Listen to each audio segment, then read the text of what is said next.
ರಾಜ್ಯ ಬಜೆಟ್ ವಿಶೇಷ ಕಾರ್ಯಕ್ರಮಕ್ಕೆ ಸ್ವಾಗತ. ನಾನು ಹರೀಶ್ ಮುಲ್ಕಿ. ಎಸ್ ವೀಕ್ಷಕರು, ಈಗಾಗಲೇ ಗಮನಿಸಬಹುದು, ಬಹಳಷ್ಟು ನಿರೀಕ್ಷೆಯನ್ನು ಹೊಂದಿರುವಂತಹ ಬಜೆಟ್ ಅಂತ ಹೇಳ್ಬೋದು. ಒಂದು ಕಾಂಗ್ರೆಸ್ ಪಕ್ಷದ ಅಥವಾ ಅಧಿಕಾರದಲ್ಲಿರುವಂತಹ ಕೊನೆಯ ಬಜೆಟ್ ಇದು. ನಂತರ ಅಧಿಕಾರಕ್ಕೆ ಬಂದ ನಂತರವೋ ಅಥವಾ ಇನ್ಯಾವುದು ಪಕ್ಷ ಮುಂದಿನ ಬಜೆಟ್ ಅನುಮೋದನೆ ಮಾಡುತ್ತೆ ಅನ್ನುವಂಥದ್ದು ನೆಕ್ಸ್ಟ್ ವಿಚಾರ ಆಗಿರ್ಬೋದು. ಆದರೆ ಇಲ್ಲಿ ಗಮನಿಸಬೇಕು ವೀಕ್ಷಕರೇ, ಬಹಳಷ್ಟು ಜನರು ಕೂಡ ನಿರೀಕ್ಷೆಯನ್ನು ಹೊಂದಿದ್ರು. ಯಾಕಂದ್ರೆ ಮುಂದಿನ ದಿನಗಳಲ್ಲಿ ಚುನಾವಣೆ ಬರುತ್ತೆ, ಚುನಾವಣೆಯ ಒಂದು ಪ್ರಣಾಳಿಕೆಯಾಗಿ ಇರುತ್ತೆ ಈ ಬಜೆಟ್ ಅನ್ನುವಂಥದ್ದನ್ನು ಕೂಡ ಉಲ್ಲೇಖ ಮಾಡ್ತಾ ಇದ್ರು. ವಿಚಾರವಾದಿಗಳು ಕೂಡ ಇದರ ಬಗ್ಗೆ ಮಾತಾಡ್ತಿದ್ರು. ಎಸ್, ಇದರ ಬಗ್ಗೆ ಇವತ್ತು ಸಾಧಕ ಬಾಧಕಗಳಾಗಿರ್ಬೋದು, ಬಜೆಟ್ನಿಂದ ಏನ್ ಲಾಭ ಇದೆ, ಇವತ್ತು ಜನಸಾಮಾನ್ಯರಿಗೆ ಎಷ್ಟು ಉಪಯೋಗ ಇರುವಂತ ಬಜೆಟ್ ಅನ್ನು ಮಂಡನೆ ಮಾಡಲಾಗಿದೆ, ರಾಜ್ಯ ಸರ್ಕಾರದ ಹಿತದೃಷ್ಟಿಯಲ್ಲಿ ಅಥವಾ ಮುಂದಿನ ಚುನಾವಣೆ ಹಿತದೃಷ್ಟಿಯಲ್ಲಿ ಈ ಬಜೆಟ್ ಅನ್ನು ಮಂಡನೆ ಮಾಡಲಾಗಿದೆ. ಯಾಕಂದ್ರೆ ಚುನಾವಣೆ ಬಂದಾಗ ಬಜೆಟ್ ಮಂಡನೆ ಮಾಡಿದ್ರೆ ಅದು ಚುನಾವಣಾ ಬಜೆಟ್ ಆಗಿರುತ್ತೆ.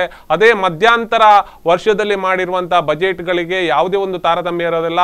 ಅಲ್ಲಿರುವಂತಹ ಸಮಸ್ಯೆಗಳ ಬಗ್ಗೆ ಅಥವಾ ಬಜೆಟ್ನ ಏರುಪೇರುಗಳ ಬಗ್ಗೆ, ಅನುದಾನಗಳ ಬಗ್ಗೆ ಪ್ರಶ್ನೆ ಮಾಡ್ತಾರೆ. ಆಗಿರುವಾಗ ಈ ಬಜೆಟ್ ಕೂಡ ವಿರೋಧ ಪಕ್ಷಕ್ಕೆ ಆಹಾರವಾಗುವಂತ ಅಂಶಗಳು ಏನಿದೆ, ಇವತ್ತು ಅದರ ವಿಚಾರನೂ ಕೂಡ ಚರ್ಚೆ ಮಾಡ್ತೇನೆ. ಚರ್ಚೆ ಮಾಡಲಿಕ್ಕೆ ನಮ್ಮ ಜೊತೆ ವಿಶೇಷವಾಗಿ ಬಿಜೆಪಿಯ ನಾಯಕರಾದಂಥ ಬಹಳಷ್ಟು ವಿಚಾರಗಳನ್ನು ಕೂಡ ನಮ್ಮ ಹಿಂದೆಯೂ ಕೂಡ ಡಿಬೇಟ್ಗಳಲ್ಲಿ ಭಾಗಿಯಾಗ್ತಿರುವಂತಹ ಸತೀಶ್ ಪ್ರಭು ಇದ್ದಾರೆ ಕಾರ್ಯಕ್ರಮಕ್ಕೆ ಸ್ವಾಗತ. ಹಾಗೆಯೇ ವಿಶೇಷವಾಗಿ ಧರ್ಮೇಂದ್ರ ಅವರಿದ್ದಾರೆ. ಬಹಳಷ್ಟು ವಿಚಾರಗಳನ್ನು ಅಥವಾ ಸಂಘಟನಾತ್ಮಕವಾಗಿರ್ಬೋದು, ರಾಜ್ಯದ ಹಿತದೃಷ್ಟಿಯಲ್ಲಿ ಆಗಿರ್ಬೋದು, ಈಗಾಗಲೇ ಬಳಕೆದಾರರ ವೇದಿಕೆಯಲ್ಲೂ ಕೂಡ ಅವರು ತೊಡಗಿಸಿಕೊಂಡವರು, ಒಂದು ರಾಷ್ಟ್ರೀಯ ಹಿಂದೂ ಮಹಾಸಭಾದಲ್ಲೂ ಕೂಡ ನೇತೃತ್ವವನ್ನು ವಹಿಸಿಕೊಂಡವರು ಮುಖಂಡರು ಕೂಡ, ಇವರು ಕೂಡ ಜಾಯ್ನ್ ಆಗಿದ್ದಾರೆ ಕಾರ್ಯಕ್ರಮಕ್ಕೆ ಸ್ವಾಗತ. ಎಸ್, ಇವತ್ತು ಗಮನಿಸಬಹುದು ರಾಜ್ಯದ ಬಜೆಟ್ ಹೇಗೆ ಅನಿಸ್ತಾ ಇದೆ ತಮಗೆ? ಯಾಕಂದ್ರೆ ಸಾಮಾನ್ಯ ವರ್ಗದವರಿಗೆ ತಲುಪುವಂತ ಬಜೆಟ್ ಅಂತ ಅನಿಸ್ತಾ ಇದೆಯಾ? ಇಲ್ಲಿ ಮುಖ್ಯವಾಗಿ ನಾನು ಸಿದ್ದರಾಮಯ್ಯನವರಿಗೆ ಅಭಿನಂದನೆಯನ್ನು ಕೊಡ್ತೇನೆ. ದೇಶದಲ್ಲಿ ಅತಿ ಹೆಚ್ಚು ಸಲ ಬಜೆಟ್ ಮಂಡನೆ ಮಾಡದಂತ ಒಬ್ಬ ಮುಖ್ಯಮಂತ್ರಿ ಒಂದು. ಎರಡನೇದಾಗಿ ಇವತ್ತು ಬಜೆಟ್ ಮಂಡನೆ ಆಗಿದೆ, ಮೇ ಅಲ್ಲಿ ಚುನಾವಣೆ ಇದೆ ಅಂತ ಕೇಳಲ್ಪಟ್ಟೆ. ಬಜೆಟ್ ಮಂಡನೆ ಆದ ಕೂಡಲೇ ಅದು ಅನುಷ್ಠಾನಕ್ಕೆ ಬರುವುದಿಲ್ಲ. ಅದರ ಬಗ್ಗೆ ಅನುಮೋದನೆಗಳಾಗಬೇಕು, ಅದನ್ನು ಪ್ರಸ್ತಾವನೆ ಇಡಬೇಕು ಅಧಿವೇಶನದಲ್ಲಿ. ಆಗಿರುವಾಗ ಪ್ರಾಯಶಃ ನನಗೆ ಅನಿಸ್ತದೆ ಇವರು ಕೇವಲ ಲೆಕ್ಕಾಂಶಗಳನ್ನ ಮಾತ್ರ ಸಮಾಜದ ಮುಂದಿಟ್ಟಿದ್ದಾರೆ ವಿನಃ ಅದು ಬಜೆಟ್ ಪರಿಪೂರ್ಣ ಆಗ್ಲಿಕ್ಕೆ ಸಾಧ್ಯತೆ ಇಲ್ಲ ಅಂತ ಅನಿಸ್ತದೆ. ಆದ್ರಿಂದ ಅವರು ಕೊಟ್ಟಿರುವಂತಹ ಯಾವುದೇ ಒಂದು ಅಂಕಿಅಂಶಗಳಿರ್ಬೋದು ಅಥವಾ ಹೇಳಿಕೆಗಳಿರ್ಬೋದು, ಅದು ಚುನಾವಣೆಗೆ ಒಂಥರದ ಶ್ವೇತಪತ್ರ ಅಥವಾ ಅದೊಂಥರದ ಪ್ರಮಾಣ ಪತ್ರ ಅಥವಾ ಅಲ್ಲದಿದ್ರೆ ಅವರ ಪಕ್ಷದ ಪ್ರಣಾಳಿಕೆ ಅಂತ ಹೇಳಲಿಕ್ಕೆ ನಾನು ಇಷ್ಟಪಡ್ತೀನಿ. ಎಸ್, ಸತೀಶ್ ಪ್ರಭು ಅವರೇ, ಈಗಾಗಲೇ ಇವರು ಹೇಳಿದಾಗೆ ಅದಕ್ಕೆ ಅನುಮೋದನೆ ಸಿಗಬೇಕು, ಮುಂದಿನ ದಿನದಲ್ಲಿ ಅದು ವಿಧಾನಸಭೆಯಲ್ಲಿ ಪಾಸ್ ಆಗಬೇಕು, ಆದ ನಂತರ ಅದು ಆದ್ರೆ ಮುಂದಿನ ದಿನಗಳಲ್ಲಿ ಒಂದು 2 ತಿಂಗಳಲ್ಲಿ ಚುನಾವಣೆ ಕೂಡ ಘೋಷಣೆ ಆಗುವಂತ ಸಾಧ್ಯತೆಗಳು ಇದೆ. ಇದೆಲ್ಲ ಒಟ್ಟಾರೆ ಲೆಕ್ಕಾಚಾರ ಮಾಡಿದ್ರೆ ಇದು ಖಾಲಿ ಒಂದು ಕಾಲ್ಪನಿಕ ಲೆಕ್ಕಾಚಾರ, ಫಿಗರ್ಗೋಸ್ಕರ ಅಥವಾ ಇಂಥ ಬಜೆಟ್ ಅನ್ನು ಮಂಡನೆ ಮಾಡಿರುವಂತದ ಅಥವಾ ಅನುಮೋದನೆ ಆಗ್ಬೋದಾ? ಸನ್ಮಾನ್ಯ ಸಿದ್ದರಾಮಯ್ಯನವರು ತುಂಬಾ ಹೆಚ್ಚು ಅಂದ್ರೆ ಅತಿ ಹೆಚ್ಚು ಬಾರಿ ಬಜೆಟ್ ಮಂಡನೆ ಮಾಡಿದವರು ಜೊತೆಯಲ್ಲಿ ಸುದೀರ್ಘ ಅವಧಿ ಕೂಡ ಅಂದ್ರೆ ಸುಮಾರು 4 ಗಂಟೆಗೂ ಹೆಚ್ಚು ಕಾಲ ಅವರು ಬಜೆಟ್ ಅನ್ನ ಮಂಡನೆ ಮಾಡಿದ್ದಾರೆ. ಬಹುಶಃ ಇದು ಸಿದ್ದರಾಮಯ್ಯನವರ ಕೊನೆಯ ಬಜೆಟ್ ಹಾಗೂ ಕರ್ನಾಟಕದಲ್ಲಿ ಕಾಂಗ್ರೆಸ್ಸಿನ ಕೊನೆಯ ಬಜೆಟ್ ಅನ್ನುವ ನೆಲೆಯಲ್ಲಿ ಸುದೀರ್ಘವಾಗಿ ಅವರು ಬಜೆಟ್ ಅನ್ನು ಮಂಡನೆ ಮಾಡಿದ್ದಾರೆ. ಒಟ್ಟು ಬಜೆಟಿನ ಬಗ್ಗೆ ಸರಿಯಾಗಿ ಹೇಳಬೇಕಾದ್ರೆ ಇದು ಬದ್ಧತೆ ಇಲ್ಲದಿರುವಂತಹ ಬಜೆಟ್. ಯಾವುದೇ ಬದ್ಧತೆ ಮುಖ್ಯಮಂತ್ರಿಗಳಿಗೂ ಇಲ್ಲ, ಸಚಿವರುಗಳಿಗೂ ಇಲ್ಲ. ನಾಮಕಾವಸ್ಥೆಯ ಬಜೆಟ್ ಅದರಲ್ಲಿ ಪ್ರಾಮಾಣಿಕತೆ ಕೂಡ ಇಲ್ಲ. ಯಾಕೆ ಅಂತ ಹೇಳ್ತೇನೆ ಅಂದ್ರೆ ಅದನ್ನು ಅನುಷ್ಠಾನ ಮಾಡಬೇಕಾದ್ರೆ ಈ ಸರ್ಕಾರ ಇರೋದಿಲ್ಲ. ಸರ್ಕಾರ ಇಲ್ಲದಿರುವಂತಹ ಸಂದರ್ಭಗಳಲ್ಲೂ ಈ ಬಜೆಟ್ ಅನುಮೋದನೆ ಆಗಬಹುದಾ ಅನ್ನುವಂತ ಪ್ರಶ್ನೆ ಬಹಳಷ್ಟು ನಾಗರಿಕರಲ್ಲಿ ಕಾಣುವಂತದ್ದು. ಯಾಕಂದ್ರೆ ಇದೀಗ ಈ ವಿಚಾರವನ್ನು ಚರ್ಚೆ ಮಾಡಿದ್ರೆ ಇದು ಯಾರಿಗೂ ಗೊತ್ತಾಗುದಿಲ್ಲ, ಅದು ಜನಸಾಮಾನ್ಯರಿಗೆ ಗೊತ್ತಿಲ್ಲ. ಬಜೆಟ್ ಕೊಟ್ರು ಅನುಮೋದನೆ ಆಗತ್ತಾ, ಅದು ಬಿಲ್ ಪಾಸ್ ಆಗ್ಬೇಕಾ ಅಥವಾ ವಿಧಾನಸಭೆಯಲ್ಲಿ ಪಾಸ್ ಆಗ್ಬೇಕಾ, ಅದು ಯಾರಿಗೂ ಗೊತ್ತಿಲ್ಲ. ಬಜೆಟ್ ಒಳ್ಳೆ ಬಜೆಟ್ ಕೊಟ್ಟಿದ್ದಾರೆ ಅನ್ನುವಂಥದ್ದು. ಎಸ್, ಇದ್ರ ಬಗ್ಗೆ ಸ್ಪಷ್ಟತೆ ಬೇಕು ಜನರಿಗೆ ಈಗ. ಯಾಕಂದ್ರೆ ಬಜೆಟ್ ಘೋಷಣೆ ಆದ ಕೂಡಲೇ ನಮ್ಗೆ ಅಷ್ಟು ಕೋಟಿ ಕೊಟ್ಟಿದ್ದಾರೆ, ನಮ್ಮ ವರ್ಗಕ್ಕೆ ಇಷ್ಟು ಕೊಟ್ಟಿದ್ದಾರೆ, ನಮ್ಮ ರಾಜ್ಯಕ್ಕೆ ಇಷ್ಟು ಕೊಟ್ಟಿದ್ದಾರೆ ಅನ್ನುವಂಥದ್ದು. ಆದ್ರೆ ರಾಜ್ಯದ ಒಟ್ಟಾರೆ ಲೆಕ್ಕಾಚಾರ ನೋಡಿದ್ರೆ ಹಾಗಾದ್ರೆ ಇದು ಒಂದು ಮಾನಸಿಕವಾಗಿ ಗಟ್ಟಿ ಆಗ್ಲಿಕ್ಕೆ ಚುನಾವಣೆಗೆ ಹಾಗಾದ್ರೆ ಈ ಬಜೆಟ್ ಅನ್ನುವಂಥದ್ದು ಇದು ಅನುಷ್ಠಾನ ಆಗುವುದಿಲ್ಲ ಅನ್ನುವಂತಹ ಭಾವನೆ ಕೇವಲ ಜನರಿಗೆ ಮಾತ್ರ ಅಲ್ಲ, ಸನ್ಮಾನ್ಯ ಸಿದ್ದರಾಮಯ್ಯನವರಿಗಿದೆ, ಕಾಂಗ್ರೆಸ್ನವರಿಗೂ ಇದೆ. ಇಲ್ಲಾಂದ್ರೆ ಈ ರೀತಿಯ ಬಜೆಟ್ ಅನ್ನು ಮಾಡ್ತಾರೆ. ಅಲ್ಲಿ ಗುರುತಿಸಿರುವಂತಹ ಪ್ರದೇಶಗಳು ಇರಬಹುದು ಅಥವಾ ಕೊಟ್ಟಿರುವಂತಹ ಅಂಕಿಅಂಶಗಳು ಇರಬಹುದು. ಇದೆಲ್ಲವನ್ನು ಗಮನಿಸಿದಾಗ ಬದ್ಧತೆ ಇಲ್ಲದಿರುವ ಬಜೆಟ್. ಯಾಕಂತ ಕಳೆದ 4 ಬಜೆಟ್ಗಳಲ್ಲಿ ಯಾವುದನ್ನು ಮಾಡ್ಲಿಕ್ಕೆ ಆಗ್ಲಿಲ್ಲ, ಅದು ಎಲ್ಲವನ್ನು ಇದರಲ್ಲಿ ಸೇರಿಸಿರುವಂತಹದ್ದು. ಅನುಷ್ಠಾನ ಮಾಡ್ಲಿಕ್ಕೆ ಇಲ್ಲ ಅನ್ನುವಂತಹದ್ದು ಸತ್ಯ. ಮಂಡನೆ ಮಾಡಿದವರಿಗೆ ಇರುವುದರಿಂದ ಯಾವುದನ್ನು ಆಗ್ಲಿಲ್ಲ ಅದನ್ನು ಮಾಡಿದ್ದಾರೆ. ಒಂದು ವೇಳೆ ನಿಜ ಪ್ರಾಮಾಣಿಕತೆ ಇದ್ದಿದ್ರೆ ಈ ಹಿಂದಿನ 4 ಬಜೆಟ್ಗಳಲ್ಲಿ ಕೆಲವಾರು ಅಂಶಗಳನ್ನಾದ್ರೂ ಅವರು ಸೇರಿಸಿಕೊಳ್ಳುವಂತಹ ಪ್ರಯತ್ನಗಳನ್ನು ಮಾಡ್ತಾ ಇದ್ರು. ಎಸ್, ಈಗಾಗಲೇ ಇವರು ಹೇಳಿದ್ರು ಅನುಮೋದನೆ ನೀವು ಹೇಳಿದ್ರಿ.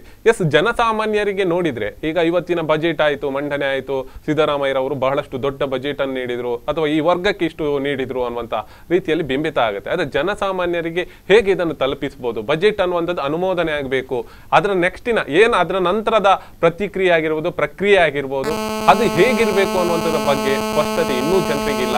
ಇಲ್ಲಿ ಮುಖ್ಯವಾಗಿ ಗಮನಿಸಬೇಕು, ದೇಶದ ಮತ್ತು ರಾಜ್ಯದ ಆರ್ಥಿಕ ವ್ಯವಸ್ಥೆಯನ್ನು ಮಾನದಂಡವಾಗಿಟ್ಟುಕೊಂಡು ಬಜೆಟ್ ಅನ್ನು ನಿರ್ಣಯವನ್ನು ಮಾಡ್ತಾರೆ. ಇಲ್ಲಿ ಈಗ ನೀವು ಹೇಳಿದಾಗೇನೆ ನಾನು ಆವಾಗ ನಿಮಗೆ ತಿಳಿಸಿದಾಗ ಅನುಮೋದನೆಯನ್ನು ಪಡ್ಕೊಂಡ ನಂತರ ಅದು ಬಜೆಟ್ ಕಾರ್ಯರೂಪಕ್ಕೆ ಬರುವಂತದ್ದು. ನೀವು ಹೇಳಿದ ಸಹಜವಿದೆ, ಜನಸಾಮಾನ್ಯರಿಗೆ ನಮ್ಮ ಪಂಗಡಕ್ಕೆ ಇಷ್ಟು ಕೊಟ್ಟರು, ನಮ್ಗೆ ಇಷ್ಟು ಕೊಟ್ಟರು, ಇಷ್ಟು ಏನು ಸಾಲ ಮನ್ನಾ ಮಾಡಿದ್ರು, ಮತ್ತೊಂದು ಮಗದೊಂದು ಎಲ್ಲ ಒಂದು ಆಶಾ ಭಾವನೆಯನ್ನು ಇಟ್ಟುಕೊಂಡಿರ್ತಾರೆ. ನಮ್ಮ ಮಿತ್ರರು ಹೇಳಿದ್ರು ಇದು ಕಾಂಗ್ರೆಸ್ನ ಕೊನೆಯ ಬಜೆಟ್ ಮತ್ತೆ ಸಿದ್ದರಾಮಯ್ಯನವರ ಕೊನೆಯ ಬಜೆಟ್ ಅಂತ ಹೇಳ್ಬಿಟ್ಟು. ಪ್ರಾಯಶಃ ನನಗೆ ಅನಿಸ್ತದೆ ಸಿದ್ದರಾಮಯ್ಯನವರ ಕೊನೆಯ ಬಜೆಟ್ ಆಗ್ಬೋದು, ಕಾಂಗ್ರೆಸ್ನ ಕೊನೆಯ ಬಜೆಟ್ ಆಗ್ಲಿಕ್ಕಿಲ್ಲ.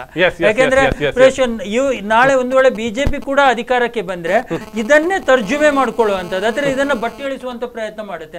ನಾನು ಕಳೆದ ಸರ್ತಿ ಇವರು ನಮ್ಮ ಸನ್ಮಾನ್ಯ ಯಡಿಯೂರಪ್ಪನವರು ಬಜೆಟ್ ಮಂಡನೆ ಮಾಡಿದಾಗಲೂ ನಾನು ಅದನ್ನೇ ಹೇಳಿದ್ದೇನೆ. ಏನು ಗೊತ್ತಾ, ಇವರಲ್ಲಿ ಏನು ಎರಡೂ ಪಕ್ಷಗಳ ನಾಯಕರುಗಳಿಗೆ ಹೊಸತನ್ನ ಸಮಾಜಕ್ಕೆ ಕೊಡುವಂತಹ ಇಚ್ಛಾಶಕ್ತಿಯ ಕೊರತೆ ಇದೆ. ಇಚ್ಛಾಶಕ್ತಿಯ ಕೊರತೆ, ಪ್ಲಾನ್ ಇಲ್ಲ, ಯಾವುದೇ ಒಂದು ನಿಯಮಗಳಿಲ್ಲ. ನೋಡಿ, ನಾನು ಕೇಳುವಂಥದ್ದು ಯಾವುದೇ ನಾನು ಪೂರ್ವಗ್ರಹ ಪೀಡಿತರಾಗಿ ವಿರೋಧಿಸಬೇಕಂತ ದೃಷ್ಟಿಕೋನದಲ್ಲಿ ಹೇಳುವಂತದ್ದಲ್ಲ. ನೋಡಿ, ಸನ್ಮಾನ್ಯರ ಮಾಜಿ ಮುಖ್ಯಮಂತ್ರಿಗಳು ರಾಮಕೃಷ್ಣ ಹೆಗಡೆ ಅವರು ಕೃಷಿಗೋಸ್ಕರ ಪ್ರತ್ಯೇಕವಾದ ಒಂದು ಬಜೆಟ್ ಅನ್ನು ಮಂಡನೆಯನ್ನು ಮಾಡಿದ್ರು. ಅದರೊಳಗೆ APMC ಎಂಬ ಒಂದು ಪರಿಕಲ್ಪನೆಯನ್ನು ಸಮಾಜಕ್ಕೆ ಕೊಟ್ಟೋದು ರಾಮಕೃಷ್ಣ ಹೆಗಡೆ ಅವರು. ಏನು ರೈತರು ತಾನು ಬೆಳೆದಿರುವ ಇದನ್ನ ದಲ್ಲಾಳಿಗಳಿಂದ ಮೋಸ ಆಗಬಾರ್ದು ಅಂತ ಹೇಳ್ಬಿಟ್ಟು APMC ಎಂಬುದನ್ನ ಮಾರ್ಕೆಟ್ ಅನ್ನು ತಂದುಬಿಟ್ಟು ನೇರ ಗ್ರಾಹಕ, ರೈತ ಮತ್ತೆ ಸರ್ಕಾರ ಇದರ ಮಧ್ಯದಲ್ಲಿ ಒಂದು ಸಮನ್ವಯತೆಯನ್ನು ತಂದಿರುವಂತದ್ದು ಆ ಕೀರ್ತಿ ರಾಮಕೃಷ್ಣ ಹೆಗಡೆ ಅವರಿಗೆ ಹೋಗ್ಬೇಕು. ಆದ್ರೆ ಆ ದಿನಗಳ ನಂತರ ದೇವೇಗೌಡರು ಇರ್ಬೋದು, ಸನ್ಮಾನ್ಯ ಅಥವಾ ಯಡಿಯೂರಪ್ಪನವರು ರೈತರ ಹೆಸರಲ್ಲಿ ಏನು ಪ್ರಮಾಣ ವಚನ ಸ್ವೀಕಾರ ಮಾಡಿದ್ರು, 2 ದಿನದಲ್ಲಿ ಗೋಲಿಬಾರಿ ಮಾಡಿ ಕೆಲವರನ್ನ ತೆಗೆದ್ರು.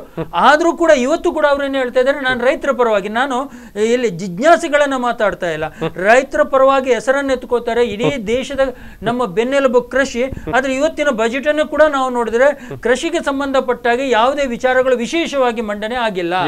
ಅದನ್ನು ನಾವು ಗಮನಿಸಿಕೊಳ್ಬೇಕಾಗತ್ತೆ.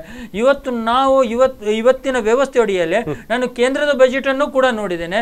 ಒಂದಿಷ್ಟು ಕೃಷಿಗೆ ಕಣ್ಣೊರೆಸುವಂತಹ ಏನು ಹೇಳಿಕೆಯನ್ನು ಕೊಟ್ಟಿದ್ದಾರೆ, ಎಲ್ಲ ಇಂಡಸ್ಟ್ರಿಯಲ್ಗಳಿಗೆ, ಕಾರ್ಪೊರೇಟ್ ಬಿಸ್ನೆಸ್ ಗಳಿಗೆ ತೆರಿಗೆ ಮನ್ನಾಗಳು, ಅದು ಇದು ಎಲ್ಲವನ್ನು ನೋಡಿದ್ರೆ ಎಲ್ಲೋ ಕಡೆಯಲ್ಲಿ ಕೇಂದ್ರ ಮತ್ತೆ ರಾಜ್ಯದ ಬಜೆಟ್ಗಳು ಒಂದು ಮುಂದೆ ಹೋದ್ರೆ ಒಂದು ಹಿಂದೆ ಹೋಗುತ್ತೆ. ಅದನ್ನ ಹೀಗೆ ಚಕ್ರಗಳ ಹಾಗೆ ತಿರುಗಾಡ್ಕೊಂಡು ಹೋಗುತ್ತೆ ವಿನ ಯಾವುದೂ ಕೂಡ ಒಂದು ನೇರ ದೂರದೃಷ್ಟಿಗಳ ಆ ಬಜೆಟ್ ಖಂಡಿತ ಅಲ್ಲ ಅಂತ ಹೇಳಲಿಕ್ಕೆ ನಾನು ಇಷ್ಟಪಡ್ತೇನೆ. ಮತ್ತೆ ಜನಸಾಮಾನ್ಯರು ಇದ್ರ ಬಗ್ಗೆ ನಿರೀಕ್ಷೆ ಇಟ್ಟುಕೊಳ್ಬಾರ್ದು. ಯಾಕೆಂದ್ರೆ ಚುನಾವಣೆ ಇದೆ. ಪ್ರಾಯಶಃ ಕಾಂಗ್ರೆಸ್ ಬಂದ್ರೆ ಕೂಡ ನನಗೆ ಅನಿಸ್ತದೆ, ಕಾಂಗ್ರೆಸ್ ಬಂದ್ರೆ ಕೂಡ ಆಗ ಮುಖ್ಯಮಂತ್ರಿಗಳು ಸಿದ್ದರಾಮಯ್ಯನವರೇ ಇರ್ತಾರೆ ಎಂಬುದು ಕೂಡ ನನಗೆ ಕನ್ಫರ್ಮ್ ಆಗಿರೋದಿಲ್ಲ.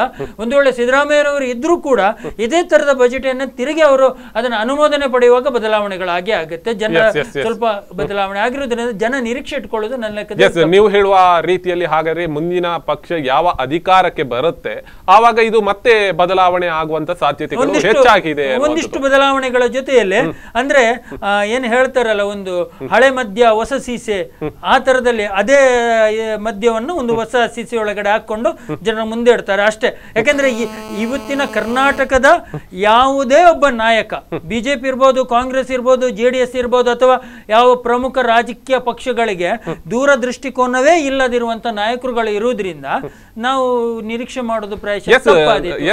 ಸತೀಶ್ ಪ್ರಭು ಅವರೇ, ಬಜೆಟ್ ಮಂಡನೆ ಮಾಡುವಂತದ್ದು ಅದು ಮಾಡಲೇಬೇಕು ಅಥವಾ ಈ ಸಮಯದಲ್ಲಿ ಮಾಡದಿದ್ರೆ ಅದಕ್ಕೆ ವ್ಯಾಲ್ಯೂ ಇಲ್ಲ ಅಂತ ರೀತಿಯ ಬಜೆಟ್ ಅನ್ನು ಮಂಡನೆ ಮಾಡುವಂತದ್ದು, ಅಥವಾ ಇದಕ್ಕೆ ನಿಜವಾಗಿ ವ್ಯಾಲ್ಯೂ ಇದೆಯಾ? ಯಾಕಂದ್ರೆ ಇಷ್ಟೆಲ್ಲ ಮಾತಾಡುವಾಗ ಈ ಬಜೆಟ್ಗೆ ಮುಂದಿನ ದಿನಗಳಲ್ಲಿ ಅಧಿಕಾರ ಯಾವ ಪಕ್ಷ ಬರುತ್ತೆ ಅದು ನಂತರ, ಆದ್ರೆ ಆ ಸಂದರ್ಭಗಳಲ್ಲಿ ಇದು ತಿರುಚಲಾಗುತ್ತೆ ಅಥವಾ ಬದಲಾವಣೆ ಸಾಧ್ಯತೆ ಇದೆ ಒಂದಾದ್ರೆ, ಹಾಗಾದ್ರೆ ಈ ಬಜೆಟ್ ಅನ್ನು ಈ ಸಂದರ್ಭಗಳಲ್ಲಿ ಅನುಮೋದನೆ ಅಥವಾ ಇದನ್ನು ಮಂಡಿಸುವಂತ ಅಗತ್ಯತೆ ಇದೆಯಾ? ಈ ಮಂಡಿಸಿದ್ರು ಇದಕ್ಕೆ ಹಾಗಾದ್ರೆ ವ್ಯಾಲ್ಯೂ ಇಲ್ವಾ?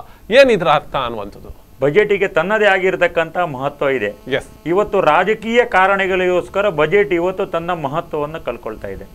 ಇವತ್ತು ಸಿದ್ದರಾಮಯ್ಯನವರ ಬಜೆಟ್ ಅನ್ನು ನಾನು ಭಾರತೀಯ ಜನತಾ ಪಾರ್ಟಿ ಕಾರ್ಯಕರ್ತ ಅನ್ನುವ ನೆಲೆಯಲ್ಲಿ ಹೇಳ್ತಾ ಇಲ್ಲ, ಒಬ್ಬ ನಾಗರಿಕನಾಗಿದ್ದುಕೊಂಡು ಈ ಬಜೆಟ್ ಅನ್ನು ಮಂಡನೆ ಮಾಡಬೇಕಾದ್ರೆ ನಾನು ಆವಾಗಲೇ ಉಲ್ಲೇಖ ಮಾಡಿದೆ, ಚುನಾವಣೆಯನ್ನು ದೃಷ್ಟಿಯಲ್ಲಿಟ್ಟುಕೊಂಡು ಮತ್ತು ಬದ್ಧತೆ ಇಲ್ಲದಿರುವ ಬಜೆಟ್. ನಾನು ಭಾರತೀಯ ಜನತಾ ಪಾರ್ಟಿಯ ಕಾರ್ಯಕರ್ತನಾಗಿ ಹೇಳ್ತಾ ಇಲ್ಲ, ವಾಸ್ತವಿಕ ಸಂಗತಿಗಳನ್ನು ನಾನು ಬೊಟ್ಟು ಮಾಡಿ ಹೇಳಿದ್ದೆ. ಬಜೆಟ್ಗಳನ್ನು ಮಂಡನೆ ಮಾಡುವಾಗ ನಮ್ಮಲ್ಲಿ ಪ್ರಾಮಾಣಿಕತೆ ಇರಬೇಕು. ಬಜೆಟ್ ಮಂಡನೆ ಮಾಡಬೇಕಾದದ್ದು ಸಾಂವಿಧಾನಿಕ ವ್ಯವಸ್ಥೆಗಳಲ್ಲಿ ಒಂದು ಭಾಗ. ನಾನು ಕಳೆದ 4 ಅವಧಿಗಳಲ್ಲಿ ಮಾಡಿರುವಂತಹ ಬಜೆಟ್ ಮತ್ತು ಈ ವರ್ಷ ಮಾಡಿರುವಂತಹ ಬಜೆಟ್ ಇದರ ಬಗ್ಗೆ ಮಾತ್ರ ನಾನು ವ್ಯತ್ಯಾಸಗಳನ್ನು ಗುರುತಿಸಿ ಹೇಳಿದ್ದೆ. ಧರ್ಮೇಂದ್ರ ಅವರು ಹೇಳಿದ್ರು, ಸನ್ಮಾನ್ಯ ರಾಮಕೃಷ್ಣ ಹೆಗಡೆ ಅವರು ಭಾರತೀಯ ಜನತಾ ಪಾರ್ಟಿಯ ಒಂದು ಸಹಯೋಗದಲ್ಲಿ ಒಂದು ಸರ್ಕಾರ ರಚನೆ ಮಾಡಿರೋದಂತಹ ಬಜೆಟ್ ಏನಿದೆ ತುಂಬಾ ಒಳ್ಳೆಯ ಬಜೆಟ್ ಅನ್ನುವಂತ ಆ ಸಮಯದ ಮಾತಲ್ಲ ಇದು, ನಂತರ ಮಾಡಿದಂತದ್ದು. ಆ ಸಂದರ್ಭದಲ್ಲಿ ಕೂಡ 1983ರಲ್ಲಿ ನೀವು ಬಿಜೆಪಿ ನೀವು ಹೇಳುವಂತದ್ದು ಸರಿ, ಆ ಅಂಕೆ.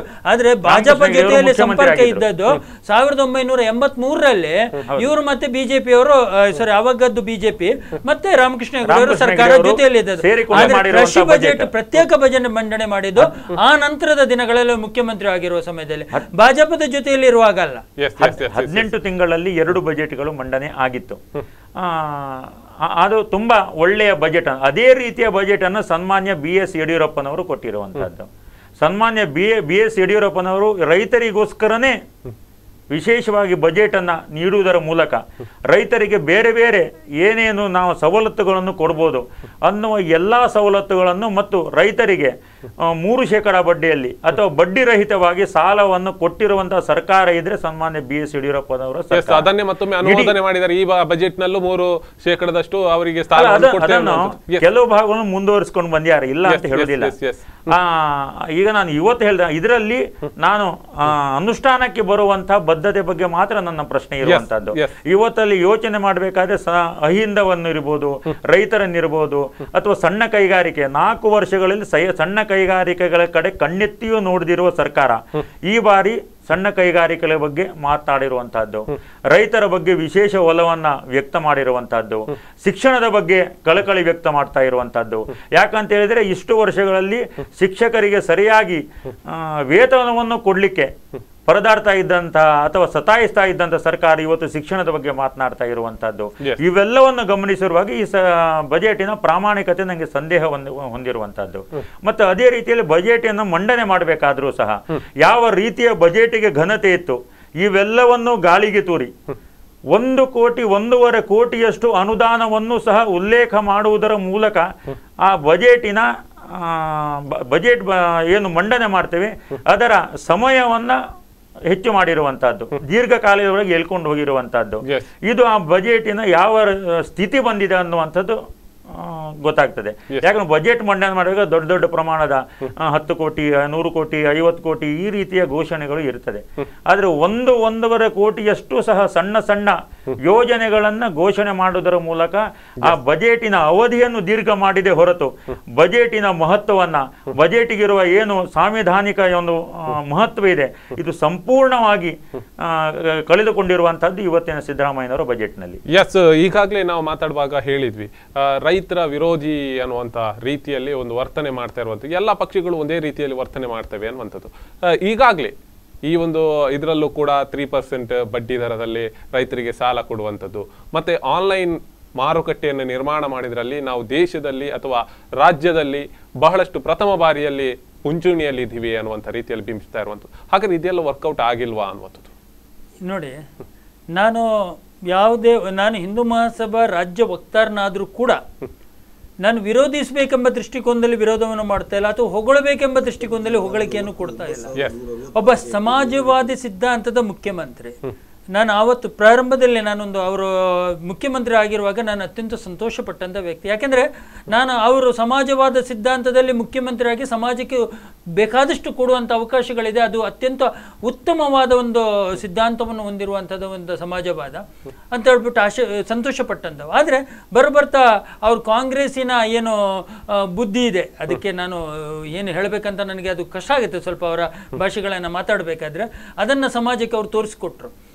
ಆದರೂ ಕೂಡ ಎಲ್ಲೋ ಒಂದು ಕಡೆಯಲ್ಲಿ ಬಜೆಟನ್ನು ಸಂಪೂರ್ಣವಾಗಿ, ಯಾಕೆಂದರೆ ನಾನು ಇನ್ನೂ ಅದನ್ನು ಸ್ಟಡಿ ಮಾಡಿಲ್ಲ, ಕೆಲವೊಂದು ಮುಖ್ಯ ಅಂಶಗಳನ್ನು ನಾನು ಗಮನಿಸಿಕೊಂಡಾಗ ನನಗೆ ಅನಿಸ್ತದೆ ಅವರು ರೈತರ ಬಗ್ಗೆ ಅವರು ಕಾಳಜಿ ಇಲ್ಲದೆ ಮಾಡಿದಂತಲ್ಲ, ರೈತರನ್ನು ಗಮನದಲ್ಲಿಟ್ಕೊಂಡು ಎಲ್ಲವನ್ನ ಗಮನದಲ್ಲಿಟ್ಟುಕೊಂಡು ಎಲ್ಲರನ್ನ ವಿಶೇಷವಾಗಿ ಮುಂದಿನ ಚುನಾವಣೆಯನ್ನು ಗಮನದಲ್ಲಿಟ್ಟುಕೊಂಡು ಅವರು ಬಜೆಟ್ ಅನ್ನು ಮಂಡನೆ ಮಾಡಿದ್ದಾರೆ.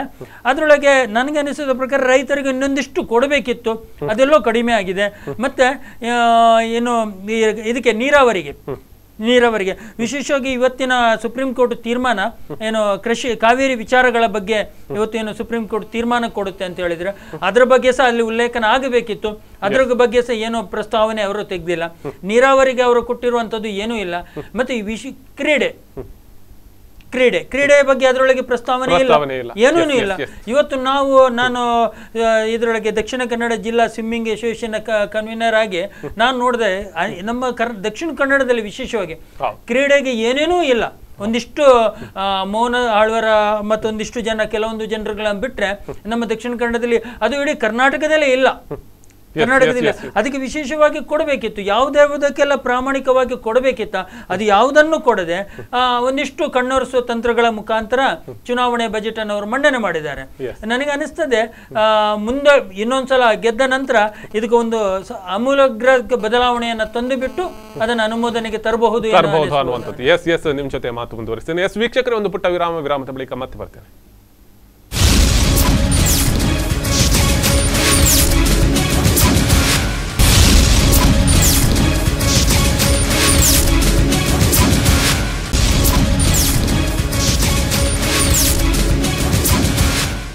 ರಾಜ್ಯ ಬಜೆಟ್ ವಿಶೇಷ ಕಾರ್ಯಕ್ರಮಕ್ಕೆ ಮತ್ತೊಮ್ಮೆ ಸ್ವಾಗತ. ಎಸ್ ವೀಕ್ಷಕರೇ, ನಾವು ಮಾತಾಡ್ತಿದ್ವಿ ರಾಜ್ಯ ಬಜೆಟ್ ಅನ್ನುವಂಥದ್ದು ಅನುಮೋದನೆ ಮಾಡುವಂಥದ್ದು ಅಥವಾ ಮಂಡನೆ ಮಾಡುವಂಥದ್ದಾಗಿರ್ಬೋದು, ನಾಮಕಾವಸ್ತಿಗೆ ಮಾತ್ರ ಆಗಬಾರ್ದು, ಅದು ಕಾರ್ಯತಂತ್ರಕ್ಕೆ ಬರಬೇಕು ಅಥವಾ ಆ ಯೋಜನೆ ಜನರಿಗೆ ಮುಟ್ಟಬೇಕು ಅನ್ನುವಂಥದ್ದು. ಎಸ್, ಈ ಮಾತುಗಳನ್ನು ಮುಂದುವರಿಸ್ತೀನಿ. ಈಗಾಗಲೇ ನಾವು ಹೇಳ್ತಾ ಇದ್ವಿ, ನೀರಾವರಿ ಯೋಜನೆ ಆಗಿರ್ಬೋದು ಅಥವಾ ಮಹಿಳೆಯರ ಬಗ್ಗೆ ಹೆಚ್ಚಿನ ಕಾಳಜಿ ಆಗಿರ್ಬೋದು, ಸರ್ಕಾರಿ ಶಾಲೆಗಳ ಮೇಲೆ CCTV ಹಾಕುವಂಥದ್ದು, ಅಲ್ಲಿ ದೌರ್ಜನ್ಯ ಆಗತ್ತೆ ಅನ್ನೋ ಒಂದು ಮಾತು ನೀವು ಗಮನಿಸಬಹುದು. ಸರ್ಕಾರಿ ಶಾಲೆಗಳು ಅಂತ ವ್ಯಾಮೋಹಕ್ಕೆ ಹೋಗೋಕ್ಕಿಂತ ಮೊದಲು ಸರ್ಕಾರಿ ಶಾಲೆಗಳನ್ನು ಎಷ್ಟು ಅಸ್ತಿತ್ವದಲ್ಲಿ ಉಳಿಸಿಕೊಳ್ಳುವಂಥ ವ್ಯವಸ್ಥೆ ಆಗ್ತಾ ಇದೆ. ನೀವು ಈಗಾಗಲೇ ಹೇಳಿದ್ರಿ, ಟೀಚರ್ಸ್ಗಳಿಗೆ ಸ್ಯಾಲ್ರಿ ಇಲ್ಲ, ಸರಿಯಾಗಿ ಅವರಿಗೆ ಕೊಡುವಂಥ ಏನು ಅನುದಾನಗಳು ಕಡಿಮೆ ಇದೆ, ಅವರಿಗೆ ಭರ್ತಿಯನ್ನು ಮಾಡುವಂಥದ್ದು ಕಡಿಮೆ ಇದೆ, ಅದು ಆಗ್ತಾ ಇಲ್ಲ. ಅದು ಬಿಟ್ಟು ಇದೀಗ CCTV ಅಳವಡಿಕೆ ಇದೆಲ್ಲವನ್ನು ಮಾಡ್ತಾ ಇರುವಂಥದ್ದು ಯಾರ ಲೆಕ್ಕಾಚಾರ ಅನ್ನುವಂಥದ್ದು? ಸರ್, ನೀವು ಇತ್ತೀಚಿನ ದಿನಪತ್ರಿಕೆಯನ್ನು ನೋಡಿದ್ದೀರಿ ಸತೀಶ್ ಪ್ರಭು ಅವರು, ಗಮನಿಸಿರ್ಬೋದು.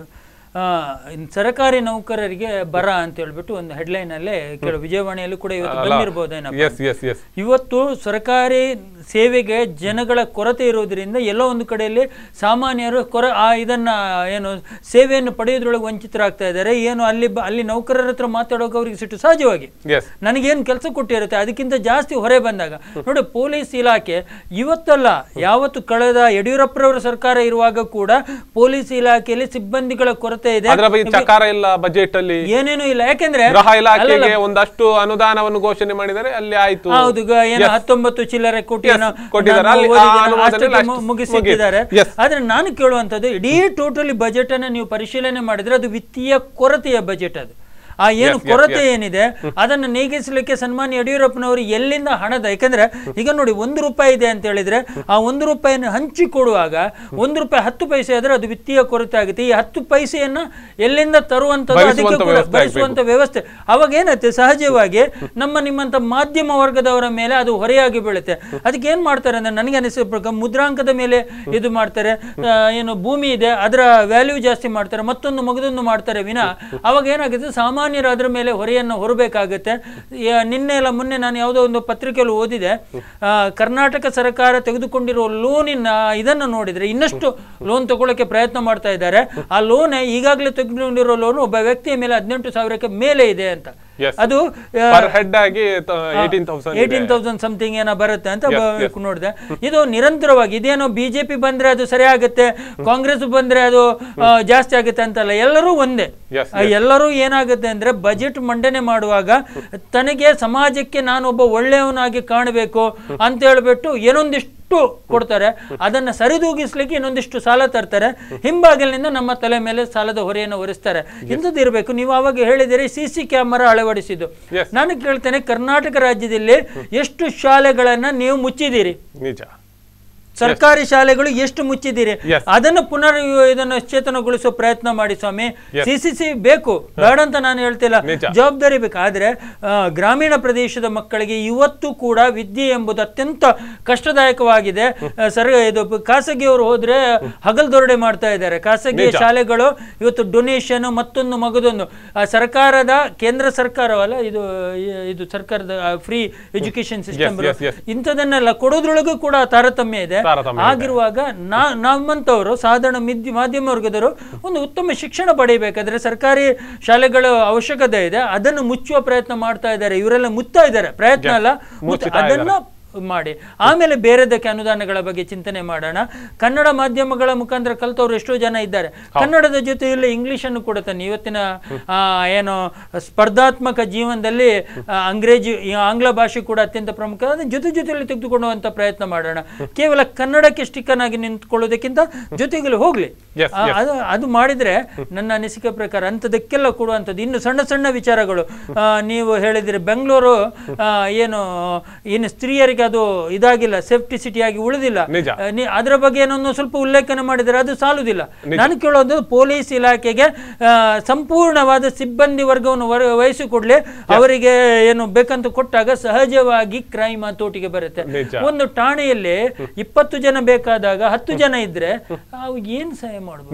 ನಿಜ ಸರ್, ನಿಜ. ಈಗಾಗಲೇ ಸತೀಶ್ ಪ್ರಭು ಅವರೇ ನೀವು ಗಮನಿಸಬಹುದು, ಡಿಜಿಟಲಿ ಅನ್ನುವಂಥದ್ದು ಕನ್ನಡ ಅನ್ನುವಂಥದ್ದು ಎಲ್ಲ ಕಡೆಯಲ್ಲಿ ವ್ಯಾಪ್ತಿಯಾಗಿದೆ. CCTV ಬೇಕು, ನಾವು ಒಪ್ಕೊಳ್ಳುವಂಥದ್ದು. ಆದರೆ ಮಹಿಳಾ ಠಾಣೆಗಳಿದೆ, ನೀವು ಗಮನಿಸಬಹುದು. ಮಹಿಳಾ ಠಾಣೆಗಳಲ್ಲಿ ಏಕೈಕ ಮಹಿಳೆ ಒಬ್ಬಳು ಇಬ್ಬರು ಏನಾದ್ರು ಸಿಬ್ಬಂದಿಗಳು ಇರುತ್ತಾರೆ. ಸಿಬ್ಬಂದಿಗಳ ಕೊರತೆ ಅಲ್ಲೂ ಕಾಣ್ತಾ ಇದೆ. ಮಹಿಳಾ ಠಾಣೆಗಳು ನಾಮಕಾವಸ್ಥೆಗೆ ಮಾತ್ರ ಇದೆ. ಇವರು ಅದರ ಬಗ್ಗೆ ಚಿಂತನೆ ಇಲ್ಲ.